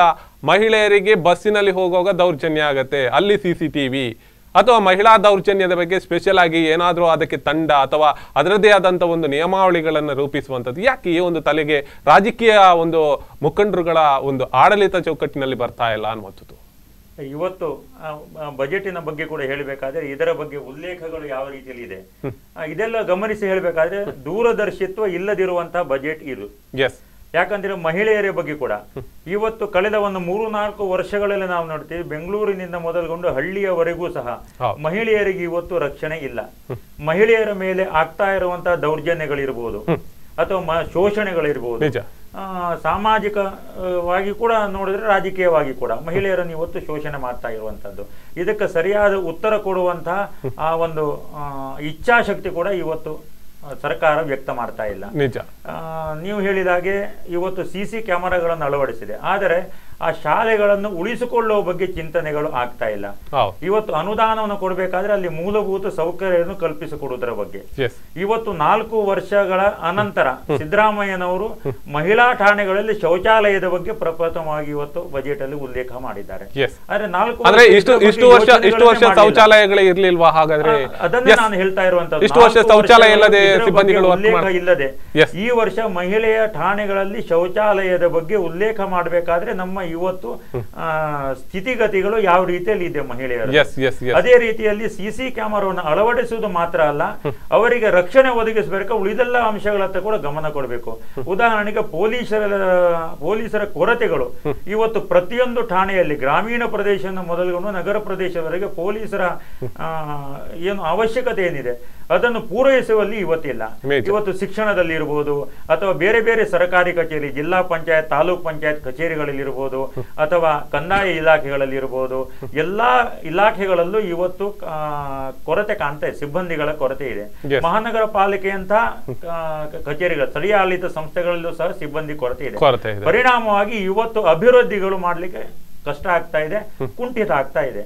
ಆದ್ರೆ ಇದರ ಬಗ್ಗೆ ಯೋಚನೆ ಮಾಡುವುದರ ಬದಲಾಗಿ ಕೇವಲ ಮುಂದಿನ ಚುನಾವಣೆಯನ್ನು ದೃಷ್ಟವರಿಸಿಕೊಂಡು ಬಜೆಟ್ ಗಿಂತ ಬದಲಾಗಿ ಚುನಾವಣಾ ಭಾಷಣ ಇವತ್ತು ಮಂಡನೆ ಆಗಿದೆ ಅಷ್ಟೇ. ಎಸ್ ಎಸ್ ಎಸ್ ನೀವು ಹೇಳಿದಾಗೇನೆ ಈಗಾಗಲೇ ಕುಮಾರಸ್ವಾಮಿ ಹಾಗೆ BSY ಅವರ ಒಂದು ನೇತೃತ್ವದಲ್ಲಿ ಒಂದು ಆ ಸಂದರ್ಭದಲ್ಲಿ ಸರ್ಕಾರ ಬಂತು. ಒಂದು ಕನ್ನಡ ಶಾಲೆಗಳನ್ನು ಉಳಿಸ್ಕೋಬೇಕು ಮತ್ತೆ ಮಕ್ಕಳನ್ನು ಬರಮಾಡಿಸ್ಕೋಬೇಕು ಅನ್ನುವಂಥ ದೃಷ್ಟಿಯಲ್ಲಿ ಸೈಕಲ್, ಪುಸ್ತಕ, ಸಮವಸ್ತ್ರ ಆ ವ್ಯವಸ್ಥೆಗಳನ್ನು ಕೂಡ ಮಾಡಲಾಯಿತು. ಆ ಸಂದರ್ಭದಲ್ಲಿ ಒಂದು ಸ್ವಲ್ಪ ಶಿಕ್ಷಕರ ಗಣನೀಯ ಸಂಖ್ಯೆಯು ಕೂಡ ಹೆಚ್ಚಳ ಆಯಿತು, ಬಹಳಷ್ಟು ಪೋಸ್ಟಿಂಗ್ ಆಯಿತು ಆ ಸಂದರ್ಭದಲ್ಲಿ. ಆದರೆ ತದನಂತರ ಯಾಕೆ ಅಲ್ಲಿ ಎಡವಿತು ಅನ್ನುವಂಥದ್ದು, ಯಾಕೆ ಆ ಒಂದು ಸರ್ಕಾರ ಬಂದಾಗ ಅವರು ಮಾಡಿದಂಥ ಯಾವುದೇ ಒಂದು ಯೋಜನೆಗಳು ತದನಂತರ ಸರ್ಕಾರ ಬಂದಾಗ ಅದನ್ನು ಅನುಷ್ಠಾನ ಮಾಡದಿರಲಿಕ್ಕೆ ಸಾಧ್ಯತೆ ಇದೆಯಾ ಅಥವಾ ನೆಲಗುದ್ದಿಗೆ ಬೀಳ್ಬೋದಾ ಅಂತ ಯೋಜನೆಗಳು ಅನ್ನುವಂಥದ್ದು? ಯಾವಾಗ ನಾಯಕರಲ್ಲಿ ಇಚ್ಛಾಶಕ್ತಿ ಕುಂಠಿತ ಆಗ್ತದೋ ಅಭಿವೃದ್ಧಿಗಳು ಕಾಣೋದಿಲ್ಲ. ಅದರಲ್ಲೂ ರಾಜಕೀಯ ಮಾಡಬಹುದು, ಅಂತದ್ರಲ್ಲೂ ರಾಜಕೀಯ ಮಾಡಬಹುದು. ಯಾಕಂತ ಹೇಳಿದ್ರೆ ಇವತ್ತು ನೀವು ಹೇಳಿದಾಗ ಸನ್ಮಾನ್ಯ BS ಯಡಿಯೂರಪ್ಪನವರ ಸಂದರ್ಭದಲ್ಲಿ ಕನ್ನಡ ಶಾಲೆಗಳನ್ನು ಉಳಿಸಬೇಕನ್ನುವ ನಿಟ್ಟಿನಲ್ಲಿ ಗ್ರಾಮೀಣ ಭಾಗದಲ್ಲೂ ಸಹ ಏನು ಕೆಲಸ ಕಾರ್ಯಗಳು ಆಗಿತ್ತು, ಅಥವಾ ಮೊನ್ನೆ ಬಜೆಟ್ ನಲ್ಲಿ ಸನ್ಮಾನ್ಯ ನರೇಂದ್ರ ಮೋದಿ ಅವರು ಯಾವ ರೀತಿಯಲ್ಲಿ ಅಟಲ್ ಬಿಹಾರಿ ವಾಜಪೇಯಿ ಅವರು ಕೇಂದ್ರದ ಹಣ ಗ್ರಾಮೀಣ ಪ್ರದೇಶದ ಮಕ್ಕಳಿಗೂ ಕೊಡ್ಲಿಕ್ಕೆ ಸಾಧ್ಯ ಅನ್ನುವಂಥದ್ದನ್ನ ಸರ್ವ ಶಿಕ್ಷಾ ಅಭಿಯಾನದ ಮೂಲಕ ತೋರಿಸಿಕೊಟ್ರು. ಅದೇ ರೀತಿಯಲ್ಲಿ ಏಕಲವ್ಯ ಶಾಲೆಯ ಮುಖಾಂತರ ಗ್ರಾಮೀಣ ಭಾಗದ ವಿದ್ಯಾರ್ಥಿಗಳಿಗೆ ಮತ್ತು ವಿದ್ಯಾರ್ಥಿನಿಯರಿಗೆ ಶಿಕ್ಷಣ ಕೊಡಬೇಕು, ಅವರಲ್ಲಿ ಒಳ್ಳೆಯ ಬದುಕು ರೂಪಣೆ ಆಗ್ಬೇಕು ಅನ್ನೋ ನಿಟ್ಟಿನಲ್ಲಿ ಕೆಲಸ ಕಾರ್ಯಗಳನ್ನು ಮಾಡಿದ್ರು. ಅದೇ ಇಚ್ಛಾಶಕ್ತಿ ಕರ್ನಾಟಕದ ನಾಯಕರಲ್ಲೂ ಇದ್ರೆ ಅವರು ಖಂಡಿತವಾಗಿ ಈ ರೀತಿಯ ಬಜೆಟ್ ಅನ್ನು ಮಂಡನೆ ಮಾಡ್ತಿರ್ಲಿಲ್ಲ. ಇವತ್ತು ಶಿಕ್ಷಕರ ಕೊರಗತೆಯನ್ನು ನೀಗುವುದರ ಜೊತೆಗೆ ಅವರಿಗೆ ವೇತನ ಕೊಡುವಂತಹದ್ದು ಇವತ್ತು ನಾವು ಕಾಣ್ತಾ ಇದ್ದೇವೆ. ಮಾಧ್ಯಮಿಕ ಮತ್ತು ಉಳಿದ ಶಿಕ್ಷಕರು ಇವತ್ತು ವೇತನಕ್ಕಾಗಿ ಸರ್ಕಾರದ ಮುಂದೆ ಪ್ರತಿಭಟನೆ ಮಾಡಬೇಕಾದಂತ ಸ್ಥಿತಿ ಬಂದಿರುವಂತಹದ್ದು, ಅಥವಾ ಅವರಲ್ಲಿರುವಂತಹ ಕೊರತೆಯನ್ನು ನೀಗಿಸಲಿಕ್ಕೆ ಸರ್ಕಾರಕ್ಕೆ ಅಹವಾಲುಗಳನ್ನು ಮಂಡನೆ ಮಾಡುವಂತಹದ್ದು, ಅಂಗನವಾಡಿ ಆಶಾ ಕಾರ್ಯಕರ್ತರು ಸರ್ಕಾರದ ಮುಂದೆ ಬೀದಿಗಿಳಿಯುವಂತಹದ್ದು, ಇವೆಲ್ಲವನ್ನು ಗಮನಿಸಿದಾಗ ಇವತ್ತು ಇಚ್ಛಾಶಕ್ತಿಯ ಕೊರತೆ ಇವತ್ತು ಕರ್ನಾಟಕ ರಾಜ್ಯದಲ್ಲಿ ಇದೆ. ಆದ್ರಿಂದ ಇವತ್ತು ಒಂದು ವೇಳೆ ಈಗ ಧರ್ಮೇಂದ್ರ ಅವರು ಹೇಳಿದಾಗೆ ಸಾಲವನ್ನು ಇವತ್ತು ದುಪ್ಪಟ್ಟು ಮಾಡಿ ಯೋಜನೆಗಳನ್ನು ಹಾಕ್ತಾ ಇದೆ. ವಿತ್ತೀಯ ಕೊರತೆಯ ಬಗ್ಗೆ ಯೋಜನೆಗಳು ಇಲ್ಲ. ಆದ್ರಿಂದ ಇದೊಂದು ದೂರದರ್ಶಿತ್ವದ ಕೊರತೆ ಅಂತ ನಾನು ಹೇಳಿದೆ. ಆದ್ರಿಂದ ಒಂದ್ ವೇಳೆ ಇದು ಮಾಡುವ ಬದಲು ಕೇಂದ್ರ ಸರ್ಕಾರದ ಅನೇಕಾರು ಯೋಜನೆಗಳನ್ನು ಸಹ ಅನುಷ್ಠಾನ ಮಾಡುವಂತಹ ಆ ಒಂದು ಇಚ್ಛಾಶಕ್ತಿಯನ್ನು ಅವರು ಪ್ರದರ್ಶನ ಮಾಡಬಹುದಿತ್ತು. ಶಿಕ್ಷಣಕ್ಕಾಗಿ ಅನೇಕ ಯೋಜನೆಗಳು ಕೇಂದ್ರ ಸರ್ಕಾರದಲ್ಲಿದೆ, ಆರೋಗ್ಯಕ್ಕೋಸ್ಕರ ಅನೇಕ ಯೋಜನೆಗಳು ಕೇಂದ್ರ ಸರ್ಕಾರದಲ್ಲಿದೆ, ರೈತರ ಬಗ್ಗೆ ಯೋಜನೆಗಳಿದೆ, ಗ್ರಾಮೀಣ ಅಭಿವೃದ್ಧಿಯ ಬಗ್ಗೆ ಯೋಜನೆಗಳಿದೆ. ಅದನ್ನು ಅನುಷ್ಠಾನ ಮಾಡುವುದರ ಮುಖಾಂತರ, ಯಾಕಂತ ಹೇಳಿದ್ರೆ ಇವತ್ತು ಕೇಂದ್ರ ಸರ್ಕಾರದ ಅನೇಕ ಯೋಜನೆಗಳು ಕರ್ನಾಟಕದಲ್ಲಿ ಅನುಷ್ಠಾನ ಆಗ್ಲಿಲ್ಲ ಅಂತ ಯಾಕಂತ ಹೇಳಿದ್ರೆ ಇವತ್ತು ಕರ್ನಾಟಕದ ಆಡಳಿತ ಮಂದಿಯಲ್ಲಿ ಇದರ ಕ್ರೆಡಿಟ್ ಇಲ್ಲಿ ಆದ್ರೂ ಭಾರತೀಯ ಜನತಾ ಪಾರ್ಟಿಗೆ ಸಿಗ್ಬೋದಾ ಅನ್ನುವಂಥದ್ದಿದೆ. ಯಾಕಂತ ಹೇಳಿದ್ರೆ 94CC ಬಗ್ಗೆ ಇವತ್ತು ಹಕ್ಕುಪತ್ರವನ್ನು ಕೊಡುವಂತದ್ದೇನಿದೆ ಇದು ಆಗಿರುವಂತಹದ್ದು ಸನ್ಮಾನ್ಯ BS ಯಡಿಯೂರಪ್ಪನವರ ಸಂದರ್ಭದಲ್ಲಿ ಭಾರತೀಯ ಜನತಾ ಪಾರ್ಟಿ ಆಡಳಿತ ಸಂದರ್ಭದಲ್ಲಿ ಆಗಿರುವಂತಹದ್ದು. ಆಗ ರಾಜಕೀಯ ಕಾರಣಕ್ಕೋಸ್ಕರವಾಗಿ ರಾಜ್ಯಪಾಲರಿಂದ ಮುಖಾಂತರ ಇದಕ್ಕೆ ಸಹಿ ಹಾಕದೆ ಅದನ್ನ ನೆನೆಗುದಿಗೆ ಇಟ್ಟಿದುದರ ಪರಿಣಾಮವಾಗಿ ಆ ಅಂದಿನ ದಿನಗಳಲ್ಲಿ ಹಕ್ಕುಪತ್ರಗಳು ದೊರಕಲಿಲ್ಲ. ಇವತ್ತು 4.5 ವರ್ಷಗಳ ಅನಂತರ ರಾಜ್ಯಪಾಲರು ಸಹಿ ಮಾಡಿರುವಂತಹ ಈಗ ವಜೂಭಾಯಿ ವಾಲಾ ಅವರು ಸಹಿ ಮಾಡಿರುವಂತಹ ಆ 94CC ಏನಿದೆ ಅಥವಾ 94C ಏನಿದೆ ಅದನ್ನು ಇವತ್ತು ಚುನಾವಣೆಯ ಉದ್ದೇಶವನ್ನು ರಾಜಕೀಯ ಲಾಭವನ್ನು ಮುಂದಿರಿಸಿಕೊಂಡು ಇವತ್ತು ಮಾಡ್ತಾ ಇರುವಂತಹದ್ದು.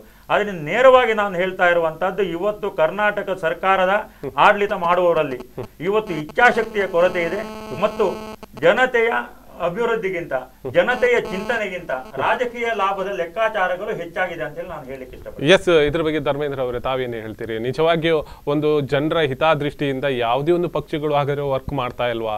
ಯಾರೋ ಒಂದು ಅಥವಾ ತನ್ನ ಪ್ರತಿಷ್ಠೆ ಅಥವಾ ತನ್ನ ಅಧಿಕಾರ ಅವಧಿಯನ್ನು ವಿಸ್ತರಣೆ ಮಾಡ್ಲಿಕ್ಕೋಸ್ಕರ ಬಜೆಟ್ಗಳನ್ನು ಅನುಮೋದನೆ ಮಾಡುವಂತ ಹಾಗಾದ್ರೆ ಜನಸಾಮಾನ್ಯರನ್ನು ಮಂಗ ಮಾಡುವಂತ ಕೆಲಸ ಮಾಡ್ತಾ ಇದೆಯಾ?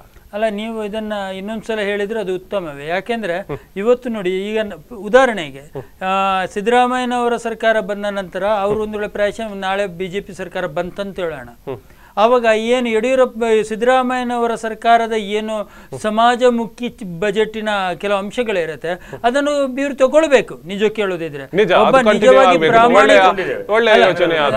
ಪ್ರಾಮಾಣಿಕವಾದ ನಾಯಕತ್ವವನ್ನು ಹೊಂದಿರುವಂತ ಯಾರಾದ್ರೂ ಒಬ್ಬ ನಾಯಕನಾಗಿದ್ರೆ ಅವು ಖಂಡಿತವಾಗಿ ಅದನ್ನು ತಗೊಳ್ತಾನೆ. ಆದ್ರೆ ನಾನು ನೋಡಿದ ಮಟ್ಟದಲ್ಲಿ 100ರಲ್ಲಿ 99% ಅದನ್ನು ಟೋಟಲಿ ಅದು ಕಸದ ಬುಷ್ಟಿಗೆತ್ತು. ಇವ್ರದೇ ಆದ ಒಂದು ಕಂಪೋಸಿಂಗ್ ಕಲ್ಚರ್ ಅಂತ ಹೇಳ್ಬಿಟ್ಟು ಆದ್ರೆ ಅದು ಒಂಥರದ ಮಿಕ್ಸ್ಡ್ ಇದನ್ನ ನಮ್ಮ ತಲೆಯಲ್ಲಿ ತುಂಬಿಕೊಂಡು ಇವರು ಹೊಸತಾಗಿ ಇವ್ರದ್ದು ಏನೋ ಒಂದು ಮಾಡಿಬಿಟ್ಟು ತಂದೆ ಸಮಾಜಕ್ಕೆ ಕೊಡ್ತಾರೆ. ಯಾಕೆಂದ್ರೆ ಅವರು ಮಾಡಿದೂ ಅಲ್ಲ, ನಾನು ಹಿಡಿದೂ ಅಲ್ಲ ಅಂತದ ರೀತಿಯಲ್ಲೇ ತರ್ತಾರೆ. ಅದನ್ನು ನಾನು ವಿರೋಧಿಸ್ತೇನೆ. ಯಾಕೆಂದ್ರೆ ಯಾವುದೇ ಒಬ್ಬ ವ್ಯಕ್ತಿ ಸಮಾಜಮುಖಿಯಾಗಿರುವಂತಹ ಯಾವುದೇ ಒಂದು ಯೋಜನೆಗಳಿರಲಿ ಅದನ್ನು ಯಥಾಸ್ಥಿತಿ ಅನುಷ್ಠಾನಕ್ಕೆ ತರುವ ಮೂಲಕ ತಾನೊಬ್ಬ ಭಿನ್ನ ನಾಯಕನಾಗಿ ತೋರಿಸ್ಕೊಳ್ಬೇಕೇ ವಿನಃ ಏನು ಪೂರ್ವಾಗ್ರಹ ಪೀಡಿತರಾಗಿ ಅದು ಸಿದ್ದರಾಮಯ್ಯನವ್ರು ಮಾಡಿದ್ದು, ಅದು ಯಡಿಯೂರಪ್ಪನವ್ರು ಮಾಡಿದ್ದು, ಅದು HDK ಮಾಡಿದ್ದು ಅಂಥದ್ದಲ್ಲ. ಅದು ಜನರಿಗೋಸ್ಕರ ಆ ನಾಯಕತ್ವದ ಮೂಲಕ ಅವರು ಮಾಡಿದಲ್ಲ, ಅದು ರಾಜ್ಯ ಕೊಟ್ಟಿರುವಂಥದ್ದು, ಇವರ ಮುಖಾಂತರ ಕೊಟ್ಟಿರುವಂಥದ್ದು. ಆಗಿರುವಾಗ ಅದನ್ನು ನಾವು ಗಮನಿಸ್ಕೊಳ್ಬೇಕೇ ವಿನಃ ನೋಡಿ ಇಲ್ಲಿ ಬಂದಾಗ ಇನ್ನೊಂದು ಅಂಶವನ್ನು ನಾನು ಇವರು ಹೇಳಿದಾಗೆ ನಾನು ಹೇಳಬಾರ್ದು, ಅದು ಆದರೂ ಸಮಾಜಕ್ಕೆ ಗೊತ್ತಾಗಬೇಕು. ಸನ್ಮಾನ್ಯ ನರೇಂದ್ರ ಮೋದಿಯವರು ಮುಖ್ಯಮಂತ್ರಿ ಆಗಿರುವ ಪ್ರಧಾನಮಂತ್ರಿ ಆಗಿರುವ ಸಮಯದಲ್ಲಿ ಆಗಿರುವಂಥ ಈ ಅವಧಿಯಲ್ಲಿ ಕೆಲವು ಹೆಸರುಗಳನ್ನು ಬದಲಾವಣೆ ಮಾಡಿದರು. ನಾನು ಅದನ್ನು ಇಷ್ಟಪಡುವಂಥದ್ದಲ್ಲ. ಯಾಕೆಂದರೆ ಏನು ಇಂದಿರಾ ಗಾಂಧಿ, ಜವಾಹರ್ಲಾಲ್ ನೆಹರು ಇದನ್ನೆಲ್ಲ ಚೇಂಜ್ ಮಾಡಿಬಿಟ್ಟು ಇವ್ರದೇ ಆದ ಒಂದು ಹೆಸರನ್ನು ಕೊಡುವಂಥ ಪ್ರಯತ್ನ ಮಾಡಿದರು. ನೋಡಿ, ಹೆಸರುಗಳಲ್ಲಿ ಸಮಾಜದಲ್ಲಿ ಬದಲಾವಣೆ ಆಗುತ್ತೆ ಅಂತ ಹೇಳಿದರೆ ನಾನು ಒಪ್ಪೋದಿಲ್ಲ. ಅಂಥದ್ದು ಇದೆ, ಇಲ್ಲ ಅಂತ ಹೇಳೋದಿಲ್ಲ. ಈಗ ನೋಡಿ, ನಮ್ಮನ್ನು ಆಳಿದಂಥ ಒಬ್ಬ ದುರಾಡಳಿತ ರಾಜರು ಇರ್ತಾರೆ. ಈಗ ಬಾಬರ್ ಇರ್ಬೋದು, ಟಿಪ್ಪು ಸುಲ್ತಾನ್ ಇರ್ಬೋದು, ಇಂಥವರೆಲ್ಲ ಸಮಾಜ ಕಂಟಕರಾಗಿ ದೇಶವನ್ನು ಆಳಿದವರು. ಅವರ ಹೆಸರನ್ನು ಕಿತ್ತು ಬಿಸಾಡೋಣ. ಆ ಪ್ರಜಾಪ್ರಭುತ್ವದಲ್ಲಿ ನೆಹರು ಮಾಡಿದ್ದಾರೆ, ಅವ್ರದ್ದು ಒಂದಿಷ್ಟು ಕೊಡುಗೆ ದೇಶಕ್ಕೆ ಇದೆ. ಎಲ್ಲದೂ ಹಾಳು ಮಾಡಿದ್ದಾರೆ ಅಂತ ಹೇಳಕ್ ಆಗುದಿಲ್ಲ. ಎಲ್ಲ ಹಾಳು ಮಾಡಿದ್ರೆ ದೇಶ ಈ ಪರಿಸ್ಥಿತಿಗೆ ಬರ್ತಿರ್ಲಿಲ್ಲ. ನೋಡಿ, ಇಡೀ ಇವತ್ತಿನ ಒಂದು ಗ್ಲೋಬಲೈಸೇಷನ್ ಏನು, ನಾನು ಇವತ್ತು ಅಭಿವೃದ್ಧಿ ಇದೆ ನೋಡಿ, ಅದರ entire credit goes to PV Narasimha Rao. ಅವ್ರು ಇಲ್ಲದಿದ್ರೆ ಇವತ್ತು ನಾವು ಈ ಹಂತಕ್ಕೆ ತಲುಪಲಿಕ್ಕೆ ನೋಡಿ, ₹1 ಮಾಡೋದು ಕಷ್ಟ. ₹1 ₹10 ಮಾಡ್ಬೋದು, ಅದು ಹೇಗೆ ಬೇಕಾದ್ರೂ ಮಾಡ್ಬೋದು. ಅದಕ್ಕೆ ಆ ₹1 ಎಂಬುದು ತಳಹದಿ ಇದೆ. ನರಸಿಂಹರಾವ್ ಗೌರ್ಮೆಂಟ್ ಇರುವಾಗ, ರಾಜೀವ್ ಗಾಂಧಿ ನರಸಿಂಹರಾವ್ ಸರ್ಕಾರದಲ್ಲಿ ಬಂದಿರುವಾಗ ಈ ಅಭಿವೃದ್ಧಿ ಏನಿದೆ ಅದು ಬೆಳೆದು ಬಂದ ನಂತರ ಯಾರು ಆ ರೀತಿಯಲ್ಲಿ ಹಂತದಲ್ಲಿ ಇವತ್ತು ನರೇಂದ್ರ ಮೋದಿ ಅವರು ಮಾಡಿದ್ದಾರೆ, ಮಾಡೋದಿಲ್ಲ ಅಂತ ಹೇಳೋದಿಲ್ಲ. ಆದರೆ ಅದು ಅವರು ಮಾಡಿಕೊಟ್ಟಿರುವ ತಳಹದಿಯಲ್ಲಿ ಹೋಗ್ತಾ ಇದೆ ವಿನಃ ಆವತ್ತು ನಾವು ಏನಿದ್ದೇವೆ ಮೊದಲು ಅದನ್ನು ಬದಲಾವಣೆ ಮಾಡಿ ಸಮಾಜಕ್ಕೆ ಭಾರತ ಈ ರೀತಿಯಲ್ಲಿ ಹೋಗಬೇಕು ಎಂಬುದನ್ನು ಮಾಡಿಕೊಟ್ಟ ಏನು ಇದಿದೆ ಅದು ನರಸಿಂಹರಾವ್ಗೆ ಹೋಗಬೇಕು. ಆದ್ರಿಂದ ಅದನ್ನು ಮುಂದುವರಿಸ್ಕೊಂಡು ಹೋಗಿ ಆ ಅಭಿವೃದ್ಧಿಯ ಚಿಂತನೆಯಲ್ಲಿ ಹೋಗಿ ದೇಶನೂ ಒಳ್ಳೆದಾಗುತ್ತೆ, ಸಮಾಜ ಆಗುತ್ತೆ. ಅವರು ಮಾಡಿದ್ದಾರೆ, ಅದನ್ನು ಕಿತ್ತು ಬಿಸಾಡೋಣ, ನನ್ನದೇ ಆಗಿರಬೇಕು, ಇದು ನಂದು ತಪ್ಪು ಅಂತ ಹೇಳಿ ನಿಮ್ ಜೊತೆ ಮಾತು ಮುಂದುವರಿಸ್ತೀನಿ. ವೀಕ್ಷಕರು, ಒಂದು ಪುಟ್ಟ ವಿರಾಮದ ಬಳಿಕ ಮತ್ತೆ ಬರ್ತೇನೆ.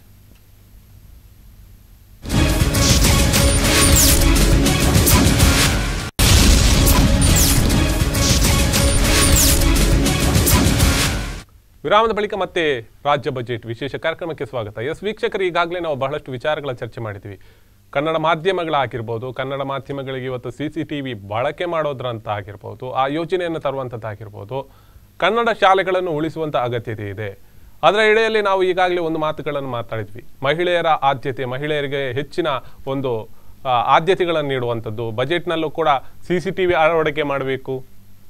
ಬಸ್ಸಿನಲ್ಲಿ ವಿಶೇಷವಾದಂಥ ಏನು ಅವರು ಪ್ರಯಾಣ ಮಾಡ್ತಾರೆ ಅಲ್ಲಿ ದೌರ್ಜನ್ಯ ಆಗದ ರೀತಿಯಲ್ಲಿ CCTVಗಳನ್ನು ಅಳವಡಿಕೆ ಮಾಡಬೇಕು ಅಂತ ಏನು ಆ ಆಲೋಚನೆ ಮಾಡಿದ, ಆಲೋಚನೆ ಹಿಂದಿರುವಂಥ ಮಹಿಳಾ ಠಾಣೆಗಳಾಗಿರ್ಬೋದು, ಮಹಿಳೆಯರಿಗೆ ಸಂಬಂಧಿಸಿದಂಥ ಕಾನೂನಿನಲ್ಲಿ ಇರುವಂಥ ಲಭ್ಯವಾಗಿರುವಂಥ ಮಾಹಿತಿಗಳಾಗಿರ್ಬೋದು, ಅದನ್ನು ನೀಡುವಲ್ಲಿ ವಿಫಲ ಆಗ್ತಾ ಇದೆ.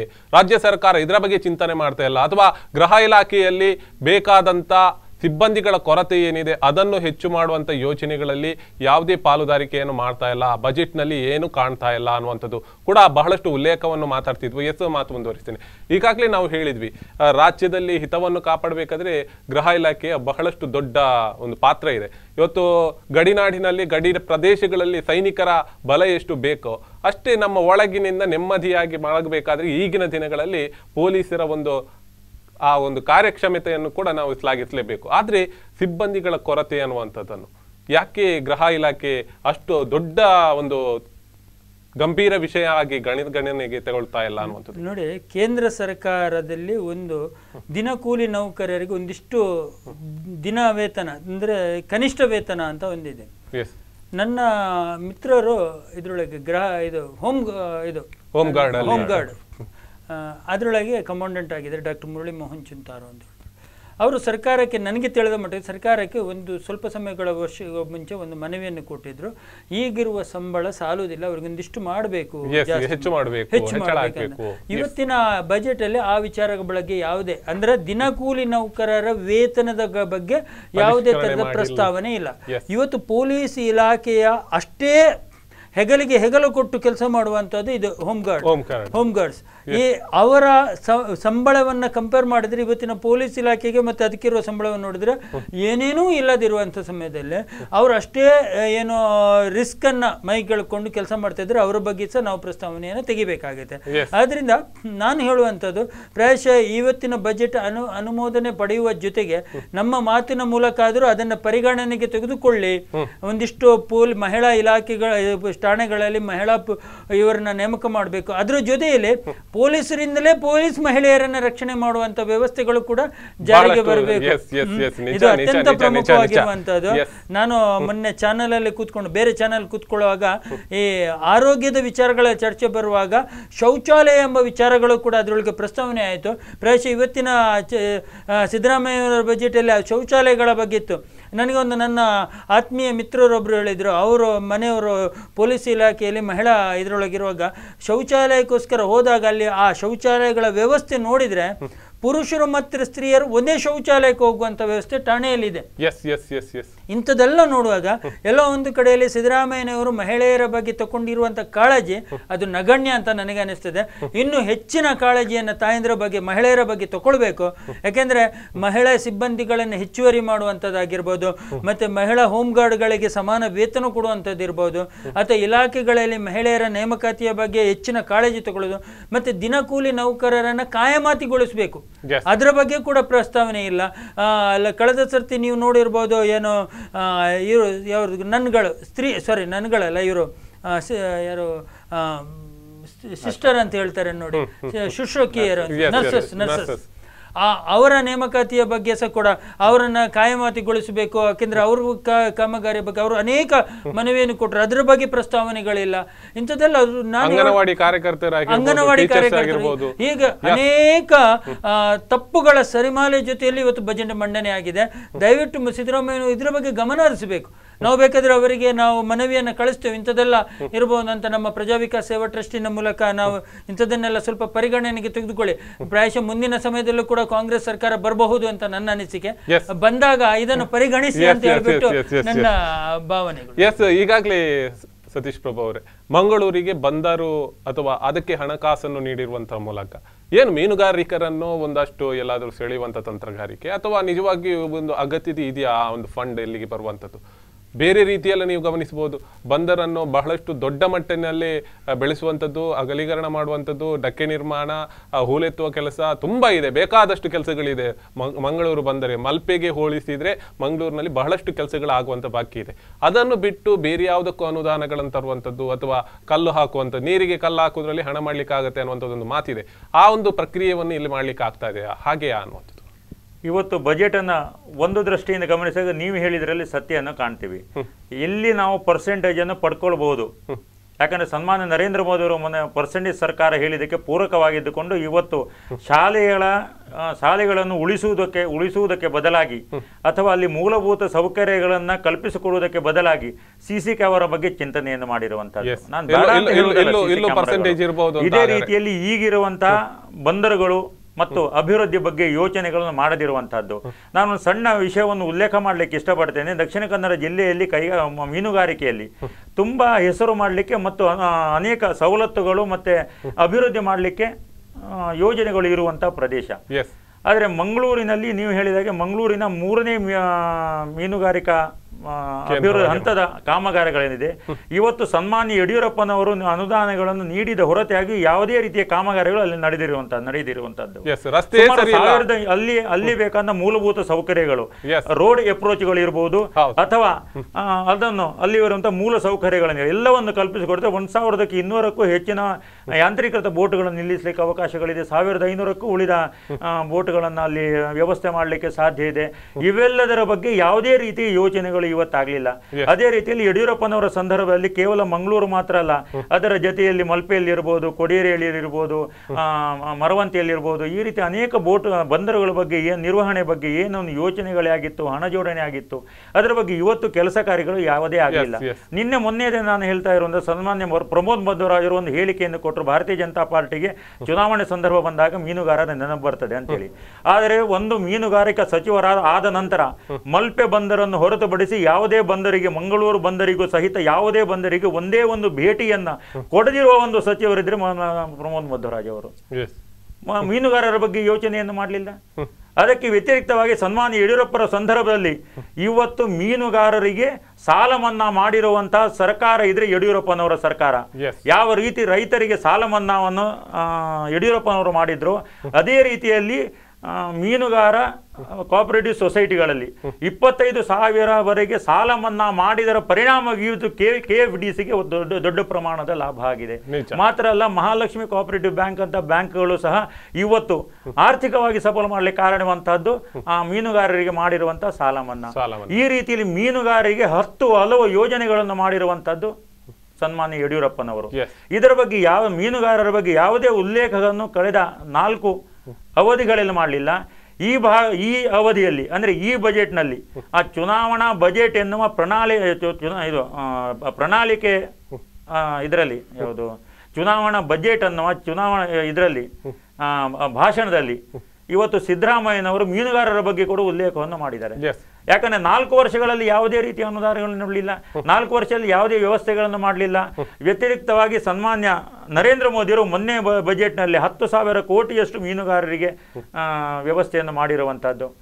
ಇವೆಲ್ಲವನ್ನು ಗಮನಿಸಿದಾಗ ಇವತ್ತು ಮಂಡನೆ ಆಗಿರುವಂತಹದ್ದು ಚುನಾವಣಾ ಭಾಷಣ, ಯಾವುದೇ ಬಜೆಟ್ ಅಲ್ಲ. ಈ ಹಿಂದೆಯೂ ಕೂಡ ಮಿನಿ ಬಂದರನ್ನು ಮಾಡುವಂತದ್ದು ಹೆಜಮಾಡಿಯಲ್ಲಿ ಮಾಡಬೇಕು, ಉಡುಪಿ ಜಿಲ್ಲೆಯ ಭಾಗದಲ್ಲಿ, ಗಡಿ ಭಾಗದಲ್ಲಿ, ಅಥವಾ ಮುಲ್ಕಿಯ ಭಾಗದಲ್ಲಿ ಚಿತ್ರಾಪಿನಲ್ಲಿ ಮಾಡಬೇಕು ಅನ್ನುವಂಥ ಯೋಚನೆ ಹಾಕಿದ್ರು. ಯಾವುದು ಕೂಡ ಈ ಬಾರಿ ಅದರ ಪ್ರಸ್ತಾಪನೆ ಇಲ್ಲ, ಯಾವುದೇ ಇಲ್ಲ. ಹಾಗೇನೆ ಮುಲ್ಕಿ ಮೂಡಬಿದ್ರೆಯಲ್ಲಿ ತಾಲೂಕು ನಿರ್ಮಾಣ ಆಗಬೇಕು, ತಾಲೂಕಿನ ಬಗ್ಗೆ ಘೋಷಣೆ ಆಗಿದೆ. ಈ ಚುನಾವಣೆ ಬಂತು, ಏನು ಸುದ್ದಿ ಇಲ್ಲ. ಬ್ರಹ್ಮವಾರ ಮತ್ತೆ ಈ 2 ವಿಚಾರಗಳ ಬಗ್ಗೆ ಮಾತ್ರ ಒಲವು ತೋರ್ತಾ ಇದ್ದಾರೆ.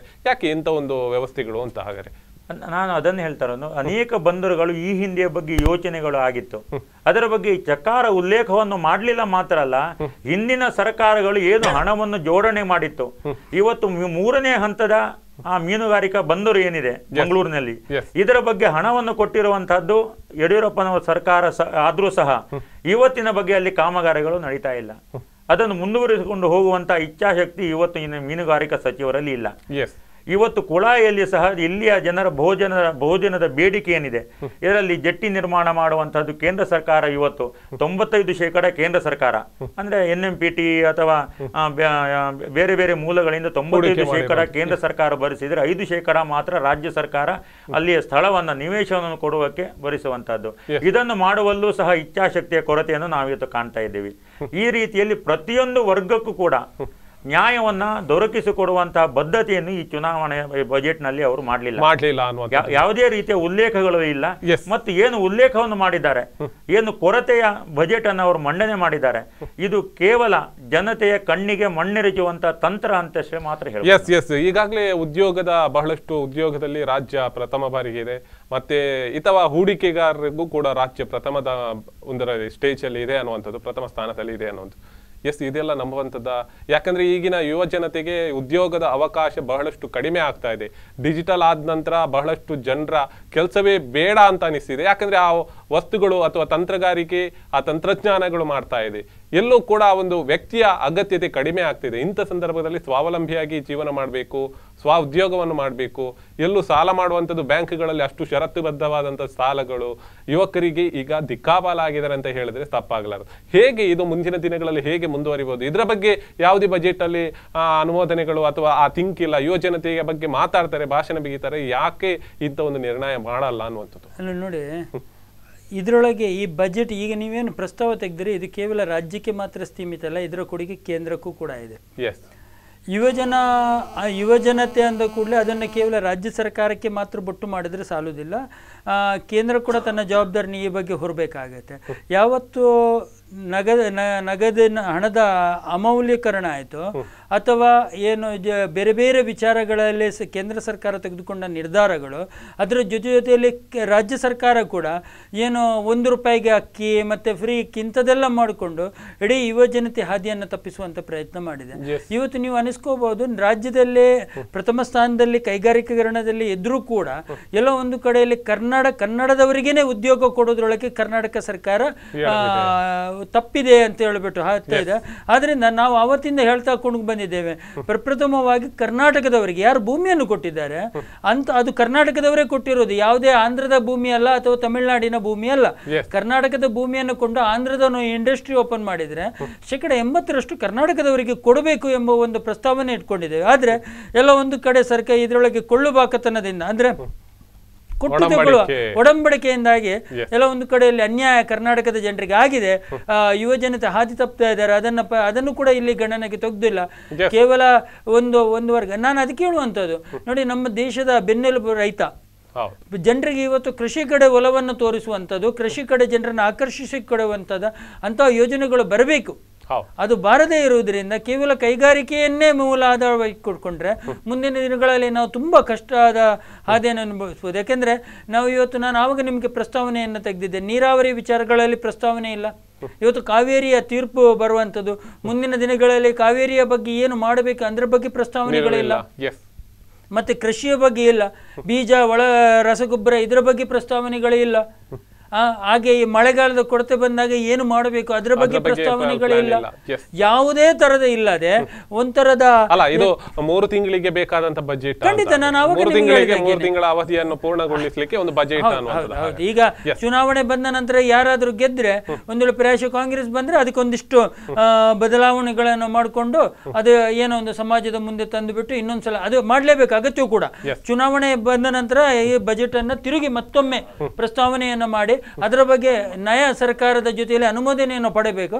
ಆಗೊಂದಿಷ್ಟು ಬದಲಾವಣೆಗಳು ಖಂಡಿತ ಬರುತ್ತೆ. ಆದ್ರಿಂದ ಈ ಬಜೆಟ್ ಯಾವುದೇ ತರದ ಬಜೆಟ್ ಅನ್ನಿಸ್ಕೊಳ್ಳಕ್ಕೆ ಸಾಧ್ಯ ಇಲ್ಲ. ಇದು ಕೇವಲ ಪ್ರಣಾಳಿಕೆಯ ಒಂದು ರೂಪವನ್ನು ಜನರ ಎದುರಿಗೆ ಎತ್ತಿಟ್ಟಿದ್ದಾರೆ.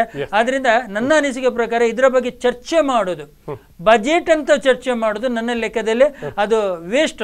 ಅದು ಬಜೆಟ್ ಆಗಿರ್ಲಿಕ್ಕಿಲ್ಲ, ಇದು ಪ್ರಣಾಳಿಕೆ ಅಂತ ಹೇಳ್ಬಿಟ್ಟು ನೀವು ತೆಗೆದು ಚರ್ಚೆ ಮಾಡಿದ್ರೆ ಪ್ರಾಯಶಃ ನಾನು ಹಿಂದೂ ಮಹಾಸಭಾದ ಕಡೆಯಿಂದ ಅವರು ಬಿಜೆಪಿ ಕಡೆಯಿಂದ ಸಮರ್ಥವಾಗಿ ಉತ್ತರ ಕೊಡಬಹುದು ಅಂತ ಅನಿಸ್ತದೆ. ಸತೀಶ್ ಪ್ರಭು, ಕೊನೆಯದಾಗಿ ತಾವೇನು ಹೇಳ್ತೀರಿ ಬಜೆಟ್ ಬಗ್ಗೆ ಒಟ್ಟಾರೆ?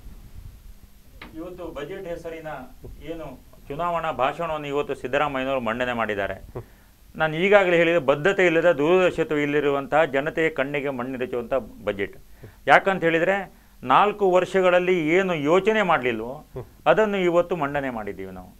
ಅದರಲ್ಲೂ ಸಹ ಈ ಕೆಲವಾರು ವರ್ಗಗಳಿಗೆ, ರೈತರಿಗಿರ್ಬೋದು, ಅದೇ ರೀತಿಯಲ್ಲಿ ಕ್ರೀಡೆಯ ಬಗ್ಗೆ ಇರ್ಬೋದು, ಬೇರೆ ಬೇರೆ ಯಾವ ಅಂಶಗಳನ್ನು ಉಲ್ಲೇಖ ಮಾಡಬೇಕಾಗಿತ್ತೋ ಅದರ ಬಗ್ಗೆ ಯಾವುದೇ ರೀತಿಯ ಉಲ್ಲೇಖಗಳು ಇಲ್ಲ.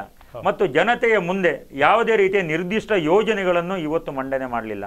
ಕೇವಲ ಸಂಖ್ಯೆಯ ದೃಷ್ಟಿಯಿಂದ ಮಾತ್ರ ಅಲ್ಲಿ ಉಲ್ಲೇಖ ಆಗಿದೆ ಹೊರತು ಅಂಕಿಅಂಶಗಳು ಅಲ್ಲಿ ಇದು ಪ್ರಕಟ ಆಗಿದೆ ಹೊರತು ಯಾವುದೇ ರೀತಿಯ ಯೋಜನೆಗಳು ಇವತ್ತು ಪ್ರಕಟ ಆಗಲಿಲ್ಲ. ಆದ್ರಿಂದ ಇವತ್ತು ಕರ್ನಾಟಕದ ಜನತೆ ಪ್ರಜ್ಞಾವಂತರಿದ್ದಾರೆ, ಬೇರೆ ಬೇರೆ ಮೂಲಗಳಿಂದ ಮಾಹಿತಿಗಳನ್ನು ಸಂಗ್ರಹ ಮಾಡ್ತಾರೆ. ಆದ್ರಿಂದ ಪ್ರತಿಯೊಂದು ಸಂದರ್ಭಗಳಲ್ಲಿ ತಾನು ಜನತೆಯ ಕಣ್ಣಿಗೆ ಮಣ್ಣಿರಚುವುದರ ಮುಖಾಂತರ ರಾಜಕೀಯ ಲಾಭವನ್ನು ಪಡ್ಕೊಳ್ಬಹುದು ಅನ್ನುವಂಥದ್ದು ಸಿದ್ದರಾಮಯ್ಯನವರು ಭಾವಿಸಿದ್ರೆ ಅದು ಮೂರ್ಖತನ ಆದೀತು. ಯಾಕಂತ ಹೇಳಿದ್ರೆ ಇದರ ಸಂಪೂರ್ಣ ಅರಿವಿರುವಂತಹ ಪ್ರಜ್ಞಾವಂತ ಮತದಾರರು, ನೀವು 4 ವರ್ಷಗಳಲ್ಲಿ ಯಾವುದನ್ನು ಮಾಡಲಿಲ್ಲ, ಇದನ್ನು ನಾವು 5ನೇ ವರ್ಷದಲ್ಲಿ ಮಾಡ್ತೀವಿ ಅಂತ ಹೇಳಿದ್ರೆ ಇದನ್ನು ನಂಬೋದಿಲ್ಲ. ಆದ್ರಿಂದ ನಿಮ್ಮಲ್ಲಿ ಬದ್ಧತೆ ಇಲ್ಲ, ಮಾಡಬೇಕಾದಂತಹ ಆ ಒಂದು ಇಚ್ಛಾಶಕ್ತಿ ಇಲ್ಲ. ಆದ್ರಿಂದ ಮುಂದಿನ ಚುನಾವಣೆಗೆ ತಕ್ಕ ಉತ್ತರವನ್ನು ಜನತೆ ನೀಡ್ತಾರೆ ಅನ್ನುವಂಥ ಸಂಪೂರ್ಣ ವಿಶ್ವಾಸ ನನ್ನದು. ಬಹಳಷ್ಟು ವಿಚಾರಗಳನ್ನು ಇವತ್ತು ನಮ್ಮ ಜೊತೆ ಜಾಯ್ನ್ ಆಗಿ ಹಂಚಿಕೊಂಡ್ರಿ. ಇಬ್ರು ಕಾರ್ಯಕ್ರಮಕ್ಕೆ ಬಂದದಕ್ಕೆ ಧನ್ಯವಾದಗಳು ಸರ್.